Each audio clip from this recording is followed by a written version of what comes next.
150ನೇ ಶ್ಲೋಕ.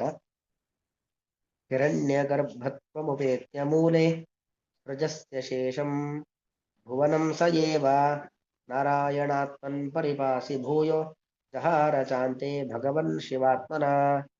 ಹಿರಣ್ಯಗರ್ಭತ್ವಂ ಉಪೇತ್ಯ ಮೂಲೆ ಸೃಜಸಿ ಅಶೇಷಂ ಭುವನಂ ಸಹ ಏವ ನಾರಾಯಣಾತ್ಮನ್ ಪರಿಪಾಸಿ ಭೂಯಃ ಜಹಾರ ಚ ಅಂತೆ ಭಗವನ್ ಶಿವಾತ್ಮನ. ಇದು ಗರುಡ, ಭಗವಂತನ ವಾಹನನಾಗಿರ್ತಕ್ಕಂಥ ಗರುಡ ಭಗವಂತನನ್ನ ಸ್ತೋತ್ರ ಮಾಡತಕ್ಕಂಥ ಸಂದರ್ಭ. ಕೃಷ್ಣಾವತಾರದ ಸಂದರ್ಭದಲ್ಲಿ ಬಲರಾಮ ಮತ್ತು ಶ್ರೀಕೃಷ್ಣ ಪರಮಾತ್ಮ ಗೋಮಂತ ಪರ್ವತದಲ್ಲಿ ಇದ್ದಂಥ ಸಂದರ್ಭ. ಆಗ ಬಲಿಚಕ್ರವರ್ತಿ ವೈಕುಂಠಕ್ಕೆ ಹೋಗಿ ಅಲ್ಲಿ ಪರಮಾತ್ಮನ ಕಿರೀಟವನ್ನ ಅಪಹಾರ ಮಾಡ್ತಾನೆ. ಆ ಅಪಹಾರ ಮಾಡಿರ್ತಕ್ಕಂಥ ಕಿರೀಟವನ್ನ ಪಾತಾಳಕ್ಕೆ ತನ್ನ ಲೋಕ ಪಾತಾಳ ಲೋಕಕ್ಕೆ ತೆಗೆದುಕೊಂಡು ಹೋಗ್ತಾನೆ. ಆಗ ಗರುಡ ಅವನ ಜೊತೆಯಲ್ಲಿ ಯುದ್ಧವನ್ನ ಮಾಡಿ ಆ ಕಿರೀಟವನ್ನ ಪರಮಾತ್ಮನಿಗೆ ಸಮರ್ಪಣೆ ಮಾಡಿ ದೇವರನ್ನ ಸ್ತೋತ್ರ ಮಾಡ್ತಕ್ಕಂಥ ಸಂದರ್ಭ. ಅಲ್ಲಿ ಬಂದಿರತಕ್ಕಂಥ ಮಾತು ಇದು. ದಶಮಸ್ಕಂದದ 53ನೇ ಶ್ಲೋಕ. ಗರುಡ ಭಗವಂತನನ್ನ ಸ್ತೋತ್ರ ಮಾಡುವಂಥದ್ದು. ಭಗವಂತ, ನೀನು ತ್ವಂ ಮೂಲೆ ಹಿರಣ್ಯ ಗರ್ಭತ್ವ ಉಪೇತ್ಯ ಅಶೇಷಂ ಸೃಜಸಿ. ಮೊದಲಿಗೆ ನೀನು ಹಿರಣ್ಯ ಗರ್ಭ, ಸೃಷ್ಟಿಕರ್ತೃ ಯಾರು? ಚತುರ್ಮುಖ ಬ್ರಹ್ಮದೇವ. ಹಾಗೆ ಹಿರಣ್ಯ ಗರ್ಭ ಅಂದ್ರೆ ಚತುರ್ಮುಖ ಬ್ರಹ್ಮದೇವ ಅಂತ ಅರ್ಥ. ಚತುರ್ಮುಖ ಬ್ರಹ್ಮದೇವನ ರೂಪದಿಂದಾಗಿ ಅಶೇಷಂ ಸೃಜಸಿ, ಎಲ್ಲವನ್ನೂ ಕೂಡ 84 ಲಕ್ಷ ಜೀವಿಗಳನ್ನು ಕೂಡ, ಅಂದ್ರೆ ಮುಖ್ಯವಾಗಿ 84 ಲಕ್ಷ ಜೀವಿಗಳನ್ನು ಸೃಷ್ಟಿ ಮಾಡೋದು ಭಗವಂತನೇ. ಅಂದ್ರೆ ಬ್ರಹ್ಮನಲ್ಲಿ ಬ್ರಹ್ಮ ರೂಪದಿಂದ ಇದ್ದು ಭಗವಂತನೇ ಸೃಷ್ಟಿ ಮಾಡೋದು. ಅದನ್ನ ಹೇಳ್ತಾ ಇರೋದು. ಅದು ಹಿರಣ್ಯ ಗರ್ಭತ್ವ ಉಪೇತ್ಯ, ಬ್ರಹ್ಮದೇವರ ರೂಪದಲ್ಲಿ ಇದ್ದವನಾಗಿ. ಅಂದ್ರೆ ಬ್ರಹ್ಮ ಸೃಷ್ಟಿಕರ್ತ ಚತುರ್ಮುಖ ಬ್ರಹ್ಮ ಅಂತ. ಬ್ರಹ್ಮನೊಳಗೆ ನಿಯಾಮಕನಾಗಿರೋನು ಯಾರು? ಭಗವಂತ. ಹಿರಣ್ಯ ಗರ್ಭತ್ವ ಉಪೇತ್ಯ ಅಶೇಷಂ ಭುವನ ಸೃಜಸಿ, ಸಮಸ್ತ ಭುವನವನ್ನ, ಸಮಸ್ತ ಬ್ರಹ್ಮಾಂಡವನ್ನ ಸೃಷ್ಟಿ ಮಾಡ್ತೀಯ. ಸಹ ಏವ, ಯಾವ ಬ್ರಹ್ಮನ ಒಳಗೆ ಇದ್ದಂತ ನೀನು ಜಗತ್ತನ್ನ ಸೃಷ್ಟಿ ಮಾಡಿದ್ದೀಯೋ ಅದೇ ನೀನು ನಾರಾಯಣಾತ್ಮನ್. ನಾರಾಯಣ ಬ್ರಹ್ಮನಲ್ಲಿ ಬ್ರಹ್ಮಾಂತರ್ಯಾಮಿಯಾಗಿದ್ದು ಸೃಷ್ಟಿ ಮಾಡಿದ್ಯಾ. ನಾರಾಯಣಾತ್ಮನ್, ನಾರಾಯಣಾತ್ಮ ಅಂದ್ರೆ ನಾರಾಯಣ ಅಂತರ್ಯಾಮಿ ಅಂತಾರೆ. ನಾರಾಯಣ ಸ್ವರೂಪ ಬ್ರಹ್ಮನೊಳಗೆ ಅಂತರ್ಯಾಮಿಯಾಗಿರುತ್ಯ.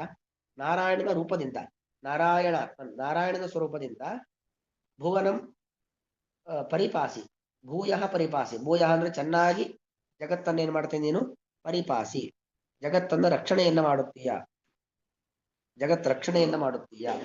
ಇನ್ನು ಸಹೈವ, ಅದೇ ನೀನು ಅಂದ್ರೇನು? ಬ್ರಹ್ಮನ ಒಳಗಡೆ ಅಂತರ್ಯಾಮಿಯಾಗಿ ಹೇಗಿದ್ಯೋ ಅದೇ ನೀನು. ಬ್ರಹ್ಮಾಂತರ್ಯಾಮಿಯಾದ ಪರಮಾತ್ಮನಿಗೂ ರುದ್ರಾಂತರ್ಯಾಮಿಯಾದ ಪರಮಾತ್ಮನಿಗೂ ಯಾವ ವ್ಯತ್ಯಾಸನೂ ಇಲ್ಲ. ಯಾಕೆ ಭಗವಂತ ಎಲ್ಲಾ ಕಡೆಯೂ ಕೂಡ ಅದೇ ಶಕ್ತಿ, ಅದೇ ಗುಣ, ಅದೇ ಸಾಮರ್ಥ್ಯ. ಹೀಗೆ ಸಹೈವ, ಅಂತಹ ಬ್ರಹ್ಮಾಂತರ್ಯಾಮಿಯಾಗಿರ್ತಕ್ಕಂಥ ನೀನೇ ಶಿವಾತ್ಮನ. ಶಿವಾತ್ಮನ ಅಂತ ಹೇಳಿದ್ರೆ ಶಿವನ ರೂಪದಿಂದಾಗಿ, ಅಂದ್ರೆ ರುದ್ರ ಎಂಬ ನಾಮವನ್ನ ಹೊಂದಿದವನಾಗಿ, ರುದ್ರಾಂತರ್ಯಾಮಿಯಾಗಿ ಅಂತೆ ಪ್ರಳಯ ಕಾಲದಲ್ಲಿ ಜಹಾರ ಅಂದ್ರೆ ಇಡೀ ಜಗತ್ತನ್ನೇನು ಮಾಡ್ತೀನಿ ನೀನು? ಸಂಹಾರವನ್ನ ಮಾಡ್ತೀಯ. ಭಗವನ್ನಂತ ಸಂಬೋಧನೆಯನ್ನ ಮಾಡಿ ಹೇಳ್ತಕ್ಕಂಥದ್ದು. ಹೀಗೆ ಚತುರ್ಮುಖ ಬ್ರಹ್ಮದೇವರ ಒಳಗಡಿದ್ದು ಸೃಷ್ಟಿ ಮಾಡುವಂಥದ್ದು, ಸಾಕ್ಷಾತ್ ನಾರಾಯಣನಾಗಿದ್ದು ಸ್ಥಿತಿಯನ್ನ ಮಾಡುವಂಥದ್ದು, ಕೊನೆಗೆ ರುದ್ರಾಂತರ್ಯಾಮಿಯಾಗಿದ್ದು ಸಂಹಾರವನ್ನ ಮಾಡ್ತಕ್ಕಂಥದ್ದು ಎಲ್ಲ ನೀನೆ. ಜಹಾರ ಅಂದ್ರೆ ಅದು ವೃಂದಿಹರಣೆ ಧಾತು. ಜಹಾರ ಜಖ್ರತು ಜಕ್ರುಹು, ಅಪಹಾರ ಮಾಡುವ. ಜಗತ್ತು ಇಲ್ವೇ ಇಲ್ಲ ಅನ್ನೋ ರೀತಿಯಲ್ಲಿ ಪೂರ್ತಿ ಸೂಕ್ಷ್ಮ ರೂಪದಿಂದ ಹೊಟ್ಟೆ ಒಳಗಡೆ ತಗೊಂಡ್ಬಿಡ್ತೀಯ. ಹಾಗಾಗಿ ಇದೆಲ್ಲವನ್ನು ಕೂಡ ನೀನೇ ಮಾಡುವನಾಗಿದ್ದೀಯಾ. ಬ್ರಹ್ಮಾಂತರ್ಯಾಮಿ, ರುದ್ರಾಂತರ್ಯಾಮಿ ಮತ್ತು ಸ್ವಯಂ ನಾರಾಯಣ, ಇದೆಲ್ಲವೂ ಕೂಡ ನೀನೊಬ್ನೇ ಮಾಡುವನು. ಆದ್ರೆ ಬ್ರಹ್ಮದೇವರಿಗೆ ರುದ್ರದೇವರಿಗೆ ಅನುಗ್ರಹ ಮಾಡ್ಲಿಕ್ಕೋಸ್ಕರವಾಗಿ ಬ್ರಹ್ಮನ ಮೂಲಕವಾಗಿ ಸೃಷ್ಟಿಯನ್ನ ಮಾಡಿಸ್ತೀಯ, ರುದ್ರನ ಮೂಲಕವಾಗಿ ಸ್ಥಿತಿಯನ್ನ ಮಾಡಿಸ್ತೀಯ. ಇದು ಪ್ರಕರಣ, ಬ್ರಹ್ಮೋಪದೇಶ ಪ್ರಕರಣ. ಅಂದ್ರೆ ಬ್ರಹ್ಮನ ಶಕ್ತಿಯನ್ನು ತಿಳಿಸ್ಕೊಡ್ತಿದ್ದಾರೆ. ಅಂದ್ರೆ ಬ್ರಹ್ಮ ರುದ್ರದೇವರು ಅಂದ್ರೆ ದೇವದೇವೋತ್ತಮರು ಅಲ್ವಾ. ಅಂತಹ ದೇವೋತ್ತಮರಾಗಿರ್ತಕ್ಕಂಥ ಬ್ರಹ್ಮ ರುದ್ರದೇವರ ಒಳಗಿದ್ದೇ ಕಾರ್ಯವನ್ನ ಮಾಡುವನು ಭಗವಂತ ಆದ್ಮೇಲೆ ಇನ್ನು ನಮ್ಮೆಲ್ಲರ ಒಳಗಿದ್ದು ಕಾರ್ಯವನ್ನ ಮಾಡುವನು ಭಗವಂತ ಎಂಬ ಅನುಸಂಧಾನ ನಮಗೆ ಯಾವತ್ತೂ ಬೇಕು. ನಾವೇನೋ ಮಾಡ್ತಿದ್ದೇವೆ ಅಂತಕ್ಕಂಥ ಅಹಂಕಾರ ಆಗ್ಲಿ, ಅಥವಾ ಇನ್ಯಾವುದೋ ಇತರ ದೇವತೆಗಳನ್ನ ಇನ್ಯಾವುದೋ ಅನಿಷ್ಟಾಚಾರಗಳನ್ನ ಮಾಡಿ ನಾವು ಫಲ ಪಡೆದಿದ್ದೇವೆ ಅಂತ ಇರಬಾರದು. ಎಲ್ಲವೂ ದೇವರಿಂದ ಆಗುವಂಥದ್ದು ಅಂತಕ್ಕಂತಹ ಒಂದು ಅನುಸಂಧಾನ ನಿತ್ಯದಲ್ಲೂ ಇರಬೇಕು ಅನ್ನೋದು ಈ ಶ್ಲೋಕ ಉಲ್ಲೇಖ ಮಾಡಿದರ ಅಭಿಪ್ರಾಯ. ವ್ಯಾಖ್ಯಾನ: ಯದಿ ಏಕಮೇವ ವಸ್ತು ಜಗಜ್ಜನ್ಮಾದಿ ಕಾರಣಂ. ಒಟ್ಟಿಗೆ ಹಿಂದೆ ಏನಾಯಿತು? ಒಬ್ಬನೇ ಜಗಜ್ಜನ್ಮಾದಿ ಕಾರಣ, ಜನ್ಮಾದಿಗಳಿಗೆ ಜನ್ಮ, ಸೃಷ್ಟಿ, ಸ್ಥಿತಿ ಇದೆಲ್ಲವನ್ನು ಕೂಡ ಮಾಡೋದು ಯಾರು? ಭಗವಂತನೇ ಆಗಿದ್ದಾನೆ. ಸೃಷ್ಟಿ, ಸ್ಥಿತಿ, ಲಯ ಇದೆಲ್ಲವೂ ಕೂಡ ಮಾಡತಕ್ಕಂಥವ್ನು ಭಗವಂತ. ಒಟ್ಟು ಜನ್ಮಾದಿ ಅಂದ್ರೆ ಸೃಷ್ಟಿಯಾದಿ ಅಷ್ಟಕರ್ತೃತ್ವ ಅಂತ ಹೇಳ್ತಾರೆ ಶಾಸ್ತ್ರಗಳಲ್ಲೆಲ್ಲ. ಅಂದ್ರೆ ಸೃಷ್ಟಿ, ಸ್ಥಿತಿ, ಸಂಹಾರ, ನಿಯಮನ, ಜ್ಞಾನ, ಅಜ್ಞಾನ, ಬಂಧ, ಮೋಕ್ಷ. ಸೃಷ್ಟಿಯಾದಿ ಅಷ್ಟಕರ್ತೃತ್ವ ಭಗವಂತನಲ್ಲಿದೆ. ಅಷ್ಟ ಅಂದ್ರೆ 8. ಸೃಷ್ಟಿ ಮಾಡೋದು, ಸ್ಥಿತಿ ಮಾಡೋದು, ಕೊನೆಗೆ ಸಂಹಾರ ಮಾಡೋದು, ನಿಯಮನ ಎಲ್ಲರ ಒಳಗಿದ್ದು ಎಲ್ಲರನ್ನು ಕಂಟ್ರೋಲ್ ಮಾಡ್ತಕ್ಕಂಥದ್ದು, ಜ್ಞಾನವನ್ನು ಕೊಡೋದು, ಅಜ್ಞಾನವನ್ನು ಪರಿಹಾರ ಮಾಡೋದು, ಅಥವಾ ಅಜ್ಞಾನಿಗಳ ಯಾರು ಜ್ಞಾನಕ್ಕೆ ಅಯೋಗ್ಯರೋ ಅವರಿಗೆ ಜ್ಞಾನ ಬರದಂತೆ ಮಾಡುವನು, ಅವರಿಗೆ ಅಜ್ಞಾನ ಇನ್ನೂ ಹೆಚ್ಚಾಗುವಂತೆ ಮಾಡುವನು, ಮತ್ತು ಅಜ್ಞಾನ ಹೆಚ್ಚಾಗುವಂತೆ ಮಾಡಿ ಬಂಧವನ್ನ ಇನ್ನೂ ಜಾಸ್ತಿ ಮಾಡುವನು, ಜ್ಞಾನಿಗಳ ಬಂಧವನ್ನ ಕಳೆಯುವನು, ಜ್ಞಾನಿಗಳಿಗೆ ಬಂಧವನ್ನ ಕಳೆದು ಮೋಕ್ಷ ಕೊಡುವನು, ಅಜ್ಞಾನಿಗಳಿಗೆ ಬಂಧ ಜಾಸ್ತಿ ಮಾಡಿ ಮೋಕ್ಷದಿಂದ ದೂರ ಮಾಡುವನು.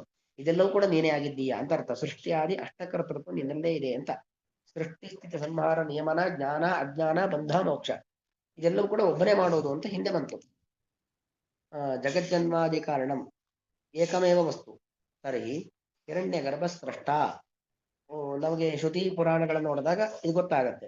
ಹಿರಣ್ಯ ಗರ್ಭ ಸ್ರಷ್ಟ. ಹಿರಣ್ಯ ಗರ್ಭ ಅಂದ್ರೆ ಚತುರ್ಮುಖ ಬ್ರಹ್ಮದೇವರು. ಚತುರ್ಮುಖ ಬ್ರಹ್ಮದೇವರು ಸೃಷ್ಟಿಕರ್ತೃಗಳು. ನಾರಾಯಣ ಪಾತ, ಆ ನಾರಾಯಣ ಸ್ಥಿತಿಕರ್ತೃ. ಶಿವ ಸಂಹರ್ತ, ರುದ್ರದೇವರು ಸಂಹಾರ ಕಾರಣರು. ಇತಿ ವಿಶಿಷ್ಯ ಕಥನಂ ಕಥಂ. ಹೀಗೆ ಪ್ರತ್ಯೇಕವಾಗಿ ಯಾಕೆ ಪುರಾಣಾದಿಗಳು ಉಲ್ಲೇಖ ಮಾಡಬೇಕು? ಇತ್ಯತಃ ರೂಪ ವಿಶೇಷ ವಿವಕ್ಷಯ ಇತಿ.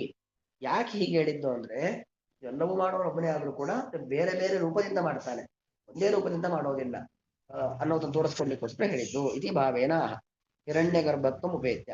ಹೇ ಭಗವನ್ನ, ಮೂಲೆ ಅಂದ್ರೆ ಆದು ಮೊದಲಿಗೆ ಹಿರಣ್ಯ ಗರ್ಭನಾಮಕಂ ರೂಪಂ ಗೃಹೀತ್ವ, ಚತುರ್ಮುಖ ಬ್ರಹ್ಮ ಎಂತಕ್ಕಂಥ ರೂಪವನ್ನ ಪಡೆದವನಾಗಿ ತಮ್ ನಿಮಿತ್ತೀಕೃತ್ಯ ಅಶೇಷಮಪಿ ಭುವನಂ ಯಹ ಸೃಜಸಿ, ಸಮಸ್ತ ಬ್ರಹ್ಮಾಂಡವನ್ನು ಸೃಷ್ಟಿ ಮಾಡ್ತೀಯ. ಸಯೇವ ಅದೇ ನೀನು ನಾರಾಯಣಾಖ್ಯೇನ ರೂಪೇಣ ಪುನಃ ಪುನಃ ಪ್ರಾಪ್ತ ಉಪದ್ರವಂ ಪರಿಹೃತ್ಯ, ಬಂದಂತ ಉಪದ್ರವ ತೊಂದರೆಗಳನ್ನು ಪರಿಹಾರ ಮಾಡಿಕೊಂಡು ಅನ್ನಾದಿ ದಾನೇನ ಚ ಮಧ್ಯೆ ಪಾಲಯಸಿ, ಅನ್ನಾದಿ ದಾನಗಳಿಂದ ಮತ್ತೆ ಪರಿಪಾಲನೆ ಮಾಡ್ತೀಯ. ಸಯೇವ ಅದೇ ನೀನು ಶಿವಾಖ್ಯೇನ ರೂಪೇಣ, ಶಿವ ಎಂತಕ್ಕಂಥ ರೂಪದಿಂದ ತಮ್ ದ್ವಾರೀಕೃತ್ಯ, ರುದ್ರದೇವರ ಮೂಲಕ, ದ್ವಾರ ಅಂದ್ರೆ ರುದ್ರದೇವರ ಮೂಲಕವಾಗಿ ಅಂತೆ ಜಹಾರ, ಜಹಾರ ಅಂದ್ರೆ ಸಂಹರಸಿ ಚ, ಸಂಹಾರವನ್ನು ಮಾಡ್ತೀಯ. ಭಗವನ್, ಎಲೆ ಭಗವಂತನೇ, ತ್ವಂ ನೀನು ಮೂಲೆ ಸೃಷ್ಟಿಯ ಆರಂಭದಲ್ಲಿ ಹಿರಣ್ಯ ಗರ್ಭತ್ವಂ ಉಪೇತ್ಯ, ಚತುರ್ಮುಖ ಬ್ರಹ್ಮದೇವರ ಸ್ವರೂಪವನ್ನು ಪಡೆದವನಾಗಿ ಅಶೇಷಂ ಭುವನಂ ಸಮಸ್ತ ಬ್ರಹ್ಮಾಂಡವನ್ನು ಸೃಜಸಿ ಸೃಷ್ಟಿ ಮಾಡುತ್ತೀಯ. ಸವೇವ ಬ್ರಹ್ಮಾಂತರ್ಯಾಮಿಯಾಗಿರುವಂತ ನೀನೆ ನಾರಾಯಣ ತನ್ನ ನಾರಾಯಣ ಎಂಬ ಸ್ವರೂಪದಿಂದಾಗಿ ಭೂಯ ಚೆನ್ನಾಗಿ ಅಥವಾ ಮತ್ತೆ ಪರಿಪಾಸಿ ಸೃಷ್ಟಿಸಿದ ಜಗತ್ತನ್ನ ಪರಿಪಾಲನೆ ಮಾಡುತ್ತೀಯ.